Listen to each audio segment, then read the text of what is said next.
everybody and welcome to KoldTurkey. I'm Paulie T, and today I'm down in the Simon HIV respite where I'm going to meet Aisling.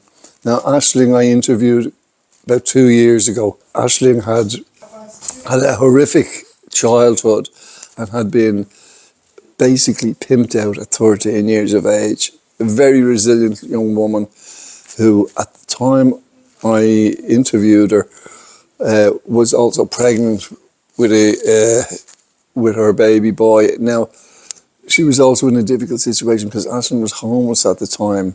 Technically, she was in a hostel and that, but she was dealing with addiction, with severe trauma, and also Aisling was HIV positive, like myself. So I'm down here for the first time to see this wonderful new facility that they have for people for respite in HIV, and they've kindly allowed me to come in and to interview Aisling. And Aisling has asked me to do an update because she feels she wants to explain where she's at. She's in a better place than she's been in a couple of years because she's working really hard to get herself together. So without further ado, I'm going to get over now and we'll talk to Aisling and see where she's at. Asking Paul to do the second part of my interview, an update to let everyone know where I'm at. I'm in a HIV respite unit, and it's amazing how far I've come since the last time. Okay, and Aisling, tell me, look, the last time I was talking to you were pregnant. I was, yeah. But you were also struggling somewhat, weren't you, love? Yeah, I was struggling. I'm fighting the HSE to bring them to court for my justice. They don't want a court, they want an out of court settlement. I had a beautiful baby boy, Braxton Lee, that was born, an oromorph baby. I get a bit emotional because the guilt. But I'm a strong person, Paul.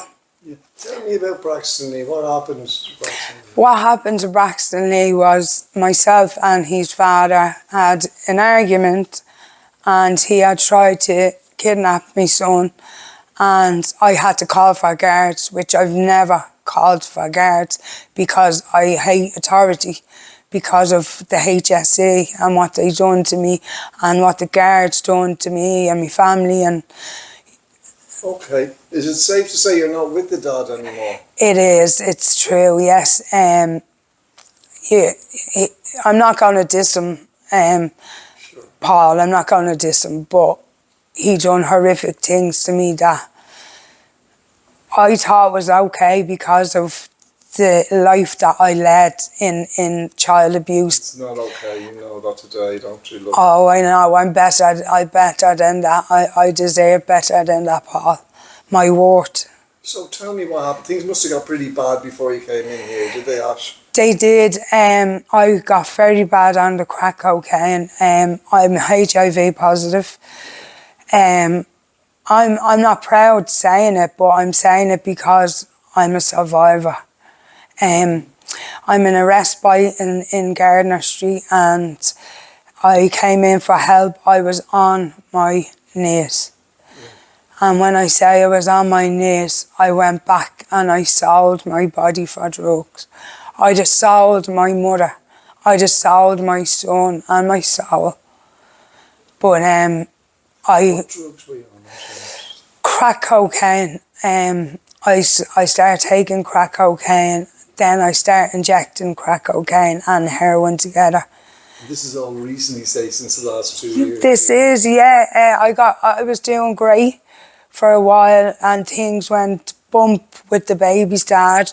I done everything I could to try solve the relationship, but it was out of my control. So did this start, did your descent into intravenously using crack start after you lost the child? Yeah, yes it did. I went from being such a loving, bubbly person and a lovable person and caring person to an angry person. I knocked 2 people out because they just looked at me in Balbriggan I lost my mind. I lost my mind. I was crying out for help for a long time, and I get that, love you. So you've been through a lot of pain recently. yeah, I have emotional pain, physical pain, and with my HIV, in October it got very bad. The best, HIV, the best is meant to be 40. Mine was asleep. Mine was nearly like not detectable at all. Only the antibodies. It went up to 44,947. So And just for people who don't know, actually, just let me clarify. Yeah. So when it's under 50, it's undetectable. Am I correct? Yes, it is. Right. And yours went several thousand times above that. Oh yeah, dangerously. Okay. Dangerously, yeah. So you went back to the hospital and I went back to the hospital and they wanted to keep me in. And of course, me, being stubborn and authority again, having to be told what to do. I didn't want a routine, Paul. Yeah. I wanted to use. I wanted to smoke crack every minute of every day. And that's what I did. Was this because of the pain was unbearable? The pain of breaking up with the father was for what went on with him and what I had to go through, like blood tests and, getting tested for STDs and stuff like that. Has your viral load been checked since? It has, Paul.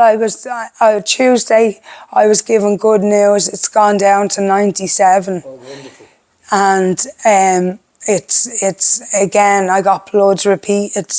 So I got a flu jab and a pneumonia jab, and I'm looking after myself since I've come to respite. Well, actually, I just want to say, you're looking really well. Like, you look so much Thank better you. now, even than when I interviewed you before, because I know you were still a bit struggling there. Yeah. There's a clarity about you and a calmness about you that's wonderful to see. And you're actually looking really well, Aisling'S. Thank you. And tell me about this place, the Simon HIV Respite. How are the staff and everybody here? The staff are amazing. The staff, you can go to them any time. They're understaffed, but you know what, Paul? They take their time out to talk to you. They understand you. I'm so happy to hear that. A little bit of care is what you need, Aisling'S. Paul, if I didn't come in here this time, and my father strike me dead 4 times. 4 times in 2 weeks. I had my chest bone broke twice. I was 14 minutes clinically dead. I don't know how I am not cabbaged. How was your chest bone break? They had to break it to revive me, to get to me heart. They were an hour walking on me up in James's Street in a hostel that I live in. They had to clear the whole place, everyone into the room. I held my antipsychotics up, 35 Cispin 45s and 30 olanzapine 10s, and took them. I swear to God, I've been on my knees so many times, Paul, but this hole I was in, I couldn't get out of. Yeah. I'm a strong person, and that strength just left me. Right. I just wanted to give up. And I remember, and I don't know whether people would believe me, they might think I'm mad saying this, Don't but mind what people believe. You're telling your testimony. I remember I went into a black tunnel, and I know my father's hands, he had, like freckles on his hand, and that tunnel I felt so comfortable in, and next thing I just got pushed back, and all I heard was, "It's not your time," and I woke up to nurses rubbing the chest off me after breaking my chest bone to get me awake. And How long ago was this? this was only 3 months ago. I was out on the game, Paul. I was going for 2 and 3 weeks non-stop till 6 o'clock in the morning, walking, chasing after cars. sorry, you'd fly, chasing after cars, right, that'd stop for you. And then the minute you'd get to the car, they'd drive off. Had to put up with some shit.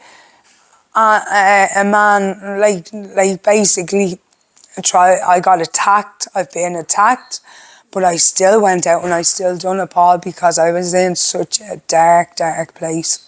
And of course, at this stage, you'd lost the custody of your child in the sense that... Yeah. Was he with your parents at this stage, or they only got him? No, they got him from the start. Thank God for that. That's my father looking down on me, because he was born, I truly believe, he was born at 11:11, and they say it's a blessing from an angel.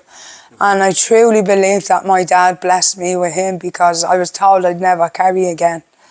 And he ended up with my sister and my mother, and you know what? I can't thank them enough for my child not going into care and having to be put through the same crap that I was put through. Would you like to say anything to the well-wishers that have been... I saw you got a lot of support and well-wishes from YouTube. Well, there if you like. Yes, I would like to thank everyone that has had my back and that has believed in me and that knew what I didn't get paid for this, and I really want to get that point across, because my thing for this was telling people how corrupt the HSE are, but also telling people that what I've been through is only a tip of the iceberg of what certain people have been through, like, and how you pick yourself back up. If at first you don't succeed, try again. Have you got anything in place when you leave here? No, but the staff are actually I'm detoxing off my methadone. Right.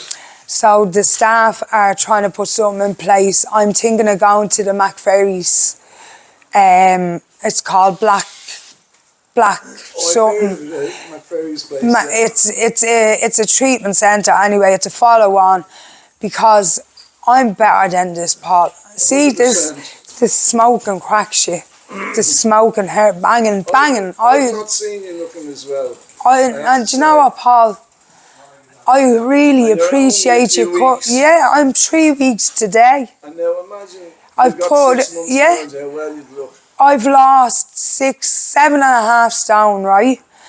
And I put it on since the last time, and then I've lost it. Within 2 months, I lost 4.5 stone, because I went into that dark place. I went out working every night, and I used to doll myself up. And there's a saying, tears of a smiling clown, right? Which means a clown will always smile, but inside, you're dying.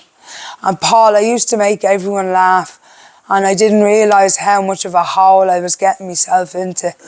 Having to go out, I used to come home and cry myself to sleep after knowing what I had to do with them men, what I had to put up with. And knowing... Don't do that to yourself again, love. No, always know your worth. There's a song, Caled, Know Your Worth. And these songs are inspirational to me. And the reason I'm saying it is because it's you don't know your worth, all the things you know that you deserve. And I know my worth. I know I can do better than the baby's father. I know I can do better than drugs. I want a life beyond my wildest dreams, which is to be a mother. Yeah. And a mother I was to me son. I was an amazing mother, Paul, to me daughter too. I don't doubt it. And to get that relationship back with her, that took years for me to I'm gonna let myself cry. That took me years to get that relationship back with her. And she was lied to, she was poisoned, and she wants to meet Braxton. So I can't thank my mother enough, and my sister, and my others, my family like that, the family I have left. My brother's doing life in prison. He'll never get out. I'll never be able to hug him. I'll be able to tell him I love him, but he doesn't feel that empathy, sympathy. He's a sociopath because of trauma. But Paul, I'm here to do my best, and I am doing amazing, and the staff credit me every day. You're doing amazing. I can see it. I don't need nobody to tell me, Aisling. I can see it, and I'm not just talking about you looking well, which you do. I can see your spirit coming through. Yeah, I can see the unboarding. You've been very, very honest. And here, let me get over there. Just to let me say, just say we are. Yeah. Say we are. I'm really proud of you. I'm really proud of you, Anna. I'm so happy. It was nearly worth setting up KoldTurkey just to see the little push it gave you to. Yeah, it gave me. Do you know what, Paul? You gave me the strength to bring the HSE to their knees. You gave me strength. They want to sign out a court settlement. And you know what? I said, excuse me for doing that. You want your day in court, do you? I want my day in court. I told you I would have my day. God bless you, Aisling. God bless you. Paul. And I'm going to do, I'll tell you, this is our second update. I'll be doing a third update. I'm going to give you a chance to get healed up in here. Yeah. Get settled. Get things going with your child. Next time I see you, I want to really hear how far you've my child back. You keep going the way you're going. I can't get over it's the same girl. I was blown away when I just seen the freshness and you kept saying it, and you asked the staff. I'm very proud of you. You know, I'm proud, and I'm proud of you that you came here and you done the interview. And why wouldn't I? People were like, you had to have got paid for it. Payment, fucked payment. Excuse me, language. Don't even get paid. He doesn't get paid for it. I've got to make a big shout out to Greg Blatt from the United States, who's been supporting the channel. The Cube hair salon out in Finglas, who've also been supporting the channel. Thank you very much, guys. Thank you. Appreciate that. And let's hope that you have a great Christmas. And you too. Beginning of a new year. And I really mean that wholeheartedly. Okay. Thanks for your time, Paul. Not at all, sweetheart. I hope. And I love you, and I make sure I tell everyone I love them every day, because you don't know what's around the corner, Paul. No, you don't. You're 100% right. Thank you. Thank you, Paul. Thank you.